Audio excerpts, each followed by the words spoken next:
स्वागत है आप सभी का आपके अपने यूट्यूब चैनल ऐसे स्टडी पॉइंट्स में। तो आप देख सकते हैं और ये मैं मॉडल पेपर 2 लेके आया हूँ और इसमें देख लीजिए क्वेश्चन में एक एक आपको और ट्रिक करके बता दे रहा हूँ किसकी क्या आंसर होगा। ठीक है, तो चलिए देख लेते हैं थोड़ा सा। और इसमें आप देख सकते हैं पहला लिखा हुआ है कि अभिनेत्र लेंस की फोकस दूरी में परिवर्तन निम्नलिखित की क्रिया द्वारा होता है। तो देखिए होता क्या है ना कि आप अगर जो अभिनेत्र लेंस की फोकस दूरी की परिवर्तन की बात करते हैं तो वो हमेशा से जो है पछमाभी पेशिया से होता है। किससे होता है भाई? पछमाभी पेशिया। ठीक है, तो पछमाभी पेशिया से होता है। इसके बाद हम एक एक क्वेश्चन की बात कर लेने वाले हैं। ठीक है, उसके बाद से आप देख सकते हैं दूसरा क्वेश्चन क्या दिख रहा है आपको। तो दूसरा क्वेश्चन जो है इसके लिए मैं सॉल्व करके आपको दिखाने वाला हूँ। ठीक है, कह रहा है कि यदि 7 सेमी, आप क्वेश्चन को ध्यान से देखिए, कह रहा है यदि 7 सेमी ऊंची वस्तु 8 सेमी की फोकस दूरी के उत्तल लेंस से 12 सेमी की दूरी पर रखी है तो प्रतिबिंब की स्थिति बताइए। देखिए प्रतिबिंब की स्थिति बतानी है तो हम क्या करेंगे, थोड़ा सा ध्यान दीजिएगा। आपको लेंस का फार्मूला याद होगा, फार्मूला में छोटा सा लिख दे रहा हूँ, 1/f equal to 1/v minus 1/u। ठीक है, इस पे जब जब आप फार्मूला रखते हो भाई तो क्या होगा, थोड़ा सा ध्यान दे देते हैं। ठीक है, तो बिल्कुल आसानी से ये जो है आ जाएगा। ठीक है, थोड़ा सा ध्यान दीजिएगा, बस अभी फाइनली ये आ जाने वाला है। तो चलिए इसको मैं थोड़ा सा बता दे रहा हूँ फाइनली। तो ये सूत्र है। करेंगे क्या, देखिए 7 सेमी जो ऊंचाई दिया है ना, ऊंचाई से यहाँ पे कोई मतलब है नहीं, हमको करना है क्या, छोटा छोटा मैं करके आपको बता दे रहा हूँ। तो छोटा सा में देख लेंगे हम, इसको बिल्कुल समझ लेते हैं। ठीक है, तो ये देख लीजिए और फाइनली मान लीजिए कि 1/f का मान कितना दिया, 8 सेमी फोकस दूरी 8 रख दिया। ठीक है, इक्वल टू, ठीक है, अब कह रहा है कि उत्तल लेंस की फोकस दूरी 12 सेमी की दूरी पर रखा है। वस्तु की दूरी हमेशा जो है निगेटिव लिया जाता है। ठीक है, जब आप वस्तु की दूरी निगेटिव लोगे तो 1/v तो ऐसे ही रहेगा, 1/v ऐसे रहेगा, लेकिन माइनस सूत्र के हिसाब से निगेटिव लेना पड़ेगा -12। तो -12 जब लीजिएगा तो इसको प्लस कर देगा और यहाँ 12 हो जाएगा। 1/12 बराबर के इधर आएगा तो स्पष्ट है कि 1/8 माइनस 1/12 इक्वल टू 1/v बच जाएगा। ठीक है भाई, जब आप इसको सॉल्व करेंगे ना तो 1/देखिए 12 और 8 का लसा जो है वो 24 हो जाएगा। आप इसको सॉल्व कीजिए, तो सॉल्व करेंगे तो ये लसा हो गया 24, 8 3 के 24 3 हो गया, माइनस 12 दूनी 24 2 हो गया, बराबर 1/v। देख सकते हैं आप, 3 में से 2 गया, कितना बचा 1, तो 1/v बराबर 1/24। अर्थात इससे ये पता चला कि v इक्वल टू कितना आ गया, 24 आ गया। कितना आ गया भाई, v इक्वल टू 24 आ गया। ठीक है, तो आंसर क्या हो जाएगा देख लीजिए एक बार फिर से, तो आंसर आपका 24 हो जाएगा। इसमें पछमाभी पेशिया है। ठीक है, आगे बढ़ जाते हैं, बहुत ही आसान है। अब उसके बाद तीसरा क्वेश्चन हम देख लेते हैं। तीसरा क्वेश्चन में देखिएगा, कह रहा है कि विद्युत ऊर्जा का मात्रक होता है। देखिए जब भी ऊर्जा का नाम आ जाए ना, जब भी आपके सामने ऊर्जा का नाम आ जाए, आप दिमाग में रखो भाई ऊर्जा का मात्रक हमेशा जूल ही होता है। क्या होता है भाई, हमेशा जूल होता है, हमेशा क्या होता है, जूल होता है। क्या होता है, जूल होता है। ठीक है, तो ये फाइनली याद कर लो। ओम का नियम दे रहा है, चौथे नंबर पे आप क्वेश्चन देखो भाई, ओम का नियम दे रहा है। ओम का नियम में आपको पढ़ाया गया था कि भी प्रोपोर्शनल टू आई, क्या पढ़ाया गया भाई, भी प्रोपोर्शनल टू आई। ये जो प्रोपोर्शनल टू हटता है ना तो आपको एक वो देता है, मतलब आर देता है, प्रतिरोध देता है। क्या देता है भाई, प्रतिरोध। ठीक है, तो भी प्रोपोर्शनल टू आई ये आपको बिल्कुल सत्य होगा, बिल्कुल फाइनली आप इसका जवाब ये लगा सकते हैं। ठीक है, उसके बाद से हमारा क्वेश्चन है, कह रहा है कि किसी वस्तु का वस्तु से बड़ा और आभासी प्रतिबिंब बन सकता है। मैंने कल बोला था कि वस्तु से छोटा की बात करेगा तो उत्तल दर्पण की बात करेंगे, और वस्तु से बड़ा की बात करेगा तो भाई साहब फटाक से कर देंगे अवतल दर्पण। क्या कर देंगे, अवतल दर्पण। ठीक है भाई, तो अवतल दर्पण कर देंगे और बिल्कुल एक्यूरेट आंसर आ जाएगा हमारा। तो ये अवतल दर्पण हो जाएगा। इसके बाद हम देख सकते हैं, इसके बाद हम क्वेश्चन देख रहे हैं और कह रहा है कि भाई प्रतिरोध का मात्रक है। देखिए प्रतिरोध का मात्रक क्या होता है, तो प्रतिरोध का मात्रक ओम होता है। क्या होता है भाई, ओम, और ओम का सिंबल जो है ना ऐसे होता है। ठीक है, तो ये ओम का सिंबल है और ये प्रतिरोध का मात्रक है। ठीक है भाई, आगे देख लेते हैं। आगे क्वेश्चन हमारा कह रहा है, एक विद्युत चुंबक का क्रोड बनाने के लिए सबसे अधिक उपयुक्त पदार्थ है। देखिए सबसे अधिक इसमें उपयुक्त पदार्थ की हम बात कर ले तो देखिए अगर जो आप क्रोड की बात कर रहे हो, एक मिनट, अगर जो आप क्या बोलते हैं कि विद्युत चुंबक क्रोड की बात कर रहे हैं आप, तो उसकी स्थिति क्या होती है, तो देख लेते हैं। तो एक, हाँ चलिए, तो देखिए जब आपको विद्युत चुंबक के बारे में पढ़ाया गया था, तो बोला गया कि उसके अंदर मुलायम लोहा लगाते हैं। क्या लगाते हैं? मुलायम लोहा। तो क्रोड हमेशा किससे बनता? क्रोड का मतलब ना पतला पतला पतला पतला कई गो क्रोड मिला करके और बनाते हैं, ठीक है, फाइनली। ओके, तो ये फाइनली हम काम करते हैं। उसके बाद से हम देख लेते हैं, उसके बाद से हम फाइनल करते हैं आगे। चलिए चलिए और आगे क्वेश्चन हम देख लेते हैं, ठीक है। तो आगे क्वेश्चन क्या है, और इसके हिसाब से ये कह रहा है कि भाई 25 डिग्री सेल्सियस, देखिएगा लास्ट क्वेश्चन जो है, कह रहा है 25 डिग्री सेल्सियस ताप पर जल का आयनिक गुणनफल होता है। तो 25 डिग्री ताप पे जल का आयनिक गुणनफल जो होता है ना, वो होता है भाई आपका ये वाला कंडीशन, 10⁻⁻14। ओके, 10 का घात कितना हो जाएगा? -14। तो इसको भी आपको याद कर लेना है, 10⁻⁻4 हो जाएगा, ठीक है भाई। अब आगे आ जाओ आप, है ना, और पेपर में एकदम जो है बढ़िया से लगाना है, ठीक है ना। ये आगे आप देख लो, कह रहा है 2NaHCO3 सोडियम हाइड्रोजन कार्बोनेट का अगर अभिक्रिया आप करा रहे हो, तो सोडियम कार्बोनेट तो मिल गया भाई, H2O भी मिल गया, क्या रह गया? तो देखो ये 2 जो है ना, ये जो 2 आपको दिख रहा होगा, ये जो 2 है, ये 2 ना सबके साथ है, Na के साथ भी, H के साथ भी, CO3 के साथ भी। तो देखो ये CO3 अकेला लिखा गया, बेचारा अकेला लिखा गया है। यहाँ पे देखो Na है ना, Na2 लेके लिखाया है, H ना H2 लेके लिखाया है, ठीक है। लेकिन यहाँ पे ये जो CO3 है, इसमें बस O लिखाया है, यानी कि अगर जो हम बात कर ले तो O लिखाया है, तो O3 में देखिएगा कंडीशन क्या है, तो CO2 बच जाएगा। क्या बच जाएगा? CO2। क्या बच जाएगा भाई?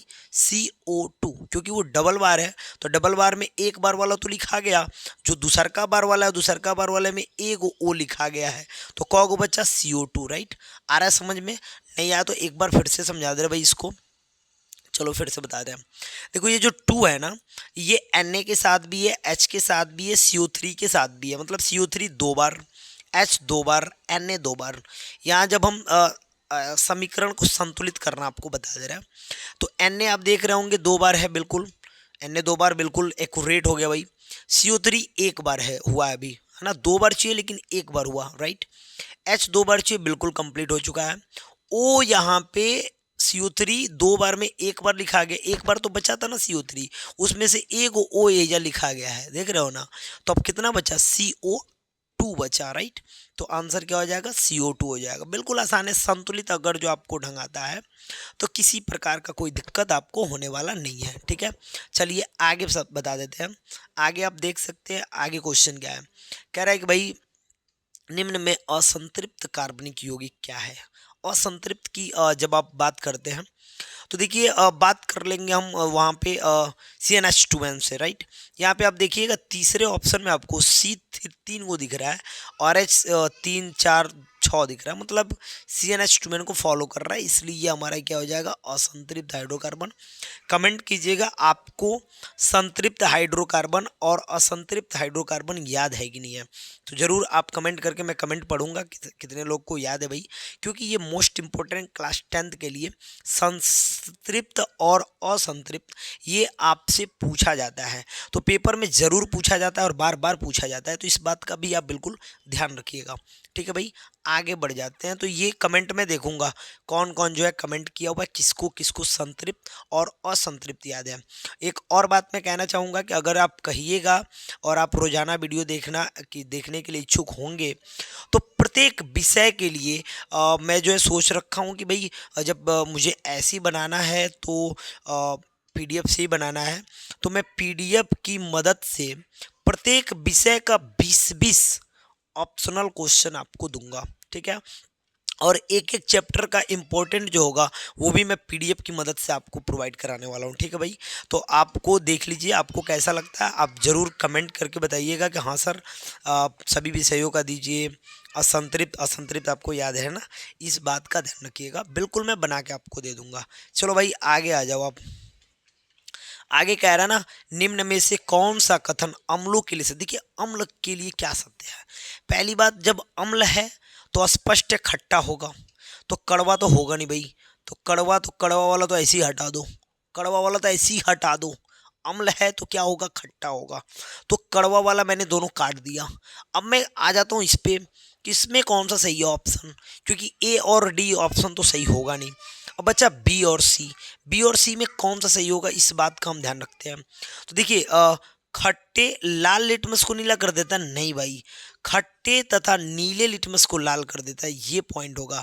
आपने पढ़ा होगा अम्ल के लिए परिभाषा, तो पढ़ाया गया होगा कि नीले लिटमस को लाल कर देता है। क्या कर देता है भाई, नीले लिटमस को लाल कर देता है, ठीक है।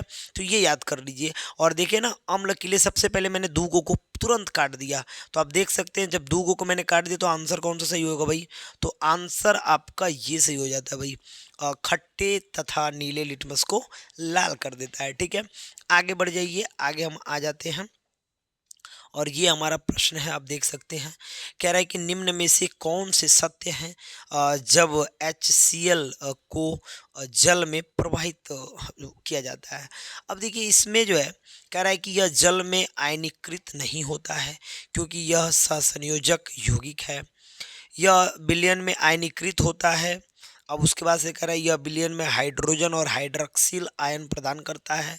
चौथा ऑप्शन है कि यह विलयन में हाइड्रोनियम आयन उत्पन्न करता है जो हाइड्रोजन आयन तथा जल के अणु के संयोग करता है। बिल्कुल सही है, मैं आपको बता रहा हूँ कि इसमें कौन सा सही हो जाएगा। तो ये कह रहा है कि निम्न में कौन सा सत्य है जो HCl हाइड्रोक्लोरिक को जल में प्रवाहित करता है। तो देखिए ये जो है एक कंडीशन, यह जल या विलयन में आयनीकृत होता है, ठीक है। तो एक तो ये कंडीशन हो जाएगा, यह विलयन में आयनीकृत होता है। और दूसरा कंडीशन क्या हो जाएगा, दूसरा देख लीजिए, यह विलयन और हाइड्रोनियम आयन उत्पन्न करता है, ये भी सत्य है बिल्कुल। तो दूसरा और चौथा बिल्कुल सत्य दिख रहा है। तो दूसरा और चौथा ऑप्शन नंबर कौन सा हो जाएगा भाई, ऑप्शन नंबर सी हो जाएगा। तो बिल्कुल एक्यूरेट आंसर है और ऑप्शन नंबर आपका सी बिल्कुल ओरिजिनल जवाब है। तो कोई दिक्कत नहीं है, आगे बढ़ जाते हैं। ये आपका केमिस्ट्री का अच्छा एक क्वेश्चन और बचा, 1 मिनट। तो ये केमिस्ट्री का पोर्शन अभी एक क्वेश्चन है, इसको आप देख लेते हैं, ठीक है भाई। चलिए देख लेते हैं थोड़ा सा। ये कह रहा है ना कि भाई ऐसे दे दिया है विरंजक चूर्ण, इधर AB कल वाला जब मैंने पढ़ाया था ना, कोड में करके दिया हुआ है। एक तरफ सूची लिख देगा, एक तरफ सूची लिख देगा, आपको मिलान करना है। इसमें एक आपको यदि आता हो ना, एक, तो आप बना सकते हैं भाई। मान लीजिए जैसे विरंजक चूर्ण क्या है, तो विरंजन है, क्या भाई, विरंजन है, यानी ए का तीसरा दिख रहा है हमको। अब हम आते हैं इस पे नंबर पे, ए पे, और ए पे तीसरा मिलाते तो तीसरा हमको दो जगह दिख रहा है, अरे बाप रे बाप। बी पे भी दिख रहा है, सी पे भी दिख रहा है, तब तो थोड़ा सा कंफ्यूज होना पड़ेगा भाई। यहाँ पे देखो, अगर जो मान लो एक याद है हमको विरंजक चूर्ण का विरंजन, तब हम ए का मिलाए तीसरा, तो ये जो दूधू का ऑप्शन दिख रहा है, तो दूधू का ऑप्शन दिख रहा है, तो कम से कम इतना तो हम श्योर अगर जो है, तो ए और डी तो मने नहीं, ये होगा, कंफर्म हो गया कि ए और डी नहीं होगा, बी और सी में से आंसर होना चाहिए, ये भी बात हमको कंफर्म पता चल गया। अब बी और सी में कौन होगा आंसर, इसके लिए सुनिए। बेकिंग सोडा क्या होता है भाई, तो बेकिंग सोडा हमेशा प्रति अम्ल पे जाएगा। क्या है, बेकिंग सोडा प्रति अम्ल है, तो स्पष्ट है। अब देखिए ये ए का तीसरा पे जाएगा, अब बी का चौथा पे जाएगा। ये मिलाइए, ए का तीसरा पे कौन है, तो सी है, और बी का आप देख सकते हैं चौथा कौन है, तो ये है, राइट। तो ये इस हिसाब से वैसिंग पाउडर का क्या हो जाएगा, कांच का निर्माण हो जाएगा, राइट। और इसका हो जाएगा चौथा का दूसरा, यानी कि डी का दूसरा H2Cl2 का निर्माण हो जाएगा। तो बिल्कुल एक या दो आपको याद रहे भाई, तो आप बिल्कुल बना सकते हैं, किसी प्रकार का कोई डाउट होने वाली बात नहीं है, ठीक है। तो बिल्कुल आप देख सकते हैं, बिल्कुल कोई दिक्कत नहीं है। चलिए हम अब आगे आ जाते हैं बायोलॉजी के क्वेश्चन पे, और बायोलॉजी का क्वेश्चन मैं आपको बता देता हूँ। फिर इसके बाद देखिए एक मॉडल पेपर और पढ़ा करके, और मैं लेसन वाइज जो है बिल्कुल आपको तैयार कराने वाला हूँ। अति लघु और जो है आपका बहुविकल्पीय, पूरा मैं आपको तैयार कराने वाला हूँ। बिल्कुल आप वीडियो को हमेशा देखते रहिए, वीडियो रोजाना पढ़ने वाला है, ठीक है, मज़ा आ जाएगा भाई। चलो इधर देख लो, ये तो क्वेश्चन मुझे लग रहा है रिपीटेड हो गया, कोई बात नहीं, बढ़ा दे रहे हैं। रेनिन का स्राव कहाँ से होता है, तो कमेंट कीजिए भाई, कल का बताया गया है, ठीक है। कहाँ से होता है, जठर ग्रंथियों से, राइट, जठर ग्रंथियों से। बहुत लोग कमेंट भी कर रहे हैं, कल बताया गया था, बिल्कुल ये जठर ग्रंथियों से हो जाएगा, ठीक है भाई। आगे आ जाओ आप। कह रहा है कि भाई उसके बाद से ये क्वेश्चन है, देख सकते हैं, निम्न में से फैप्स चक्र का क्रियास्थल है। ये जठर ग्रंथि वाले कितने लोग टिक कर रहे हैं भाई, जठर ग्रंथि वाले, 1 मिनट, जठर ग्रंथि वाले बता दीजिए। ठीक है, कल का, हाँ रिपीटेड क्वेश्चन है, कल बताया गया था। ठीक है, कल इस क्वेश्चन को बताया गया था। एक मिनट, चलिए तो आगे आगे देख लेते हैं। एक मिनट, हाँ चलिए अब बड़ा कर दिया मैंने। देखिए तो इसमें क्या क्वेश्चन में कहा जा रहा है कि भाई निम्न में से क्रेब्स चक्र का क्रियास्थल है। देखिए क्रेब्स चक्र की बात कर ले तो गाल्जी काय की गुहा, नो भाई, गाल्जी काय की गुहा नहीं होती है। ये होता है माइटोकांड्रिया का आधार द्रव्य। क्या होता है भाई? माइटोकांड्रिया का आधार द्रव्य होता है। ठीक है, अब कह रहा है निम्न में से कौन सा अनुवांशिक पदार्थ है। देखिए अनुवांशिक के लिए ये भी कल आपको लगभग मुझे याद है कि कल रिपीटेड हो गया है क्वेश्चन ये। तो ये कल बताया गया था डीएनए। क्या बताया गया था? DNA DNA DNA, right. उसके बाद आप आगे आ जाइए। आगे कह रहा है कि पराग नली में नर युग्मक की संख्या। देखिए पराग नली की ये बात कर ले तो नर युग्मक की संख्या 2 होता है। कितना होता है भाई? 2। कितना होता है? 2। ये हो गया डीएनए और ये हो गया माइटोकांड्रिया, ये हो गया जठर ग्रंथियां, राइट। फाइनल करते जाइए। इसके बाद हम क्वेश्चन को देख लेते हैं। ये स्तंभ वाला क्वेश्चन आ गया। तो चलिए इसके बाद लास्ट क्वेश्चन को हम देख लेते हैं।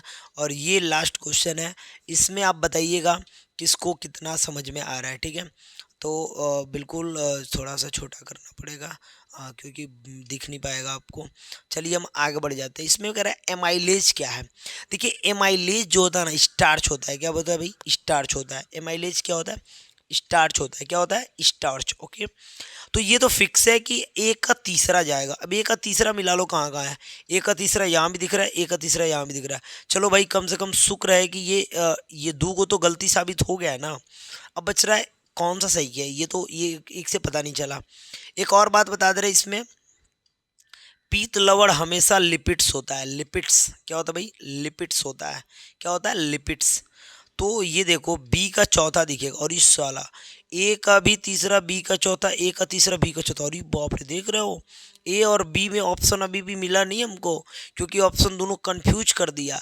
अब देखो रेनिन को क्या बता रहा है और पेप्सिन को, ये समझना पड़ेगा। हाँ चलिए भाई ये तो क्लियर हो गया।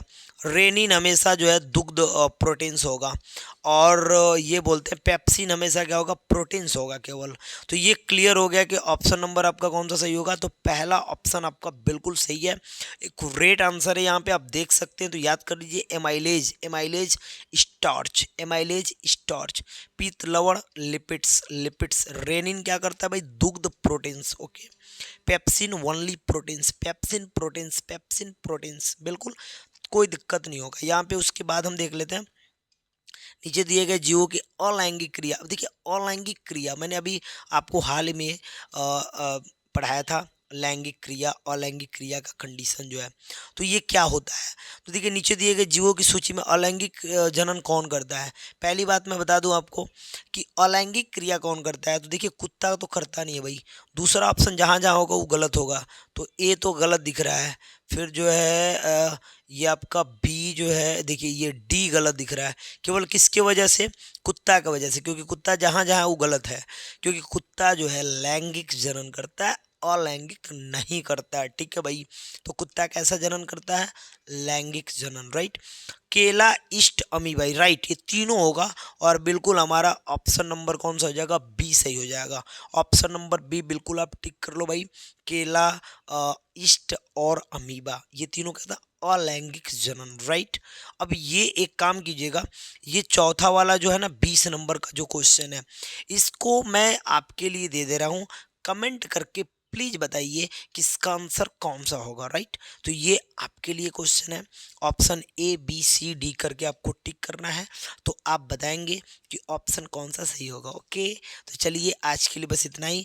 मैथ का वीडियो बहुत जल्द आपको मिलने वाला है। ठीक है, तो मैथ का 20 वीडियो मैं बोर्ड पे पढ़ाया हूँ और ये वीडियो अब रोजाना आपको ऐसे ही मिलेगा PDF से। ठीक है, तो कोई दिक्कत नहीं है।